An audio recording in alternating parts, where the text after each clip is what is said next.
صلاح الدین ایوبی کا بیٹا شدید بیمار ہو گیا۔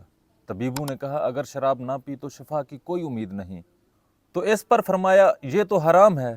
چنانچہ ایک حنفی فتویٰ لایا گیا جس میں لکھا تھا جان بچانے کے لیے بندہ شراب پی سکتا ہے، تو آپ نے فرمایا ہو سکتا ہے کسی اور فقہ میں شراب پینا ناجائز ہو۔ چنانچہ شافعی، حنبلی، حنفی کے علماء کو بلایا گیا جنہوں نے کہا کہ جان بچانے کے لیے بندہ شراب پی سکتا ہے۔ اس پر ان علماء سے آپ نے سوال کیا کیا اللہ پاک مجھے شراب پیے بغیر شفا دینے پر قادر نہیں؟ تو اس پر انہوں نے فرمایا کیوں نہیں، بے شک اللہ تعالیٰ ہر چیز پر قادر ہے۔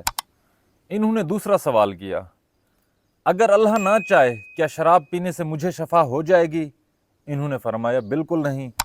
تو انہوں نے کہا اٹھاؤ یہ اپنے فتوے اور یہاں سے چلے جاؤ۔ اس مرد مجاہد نے جان دے دی مگر شراب نہیں پی، حرام کے قریب بالکل نہیں گیا۔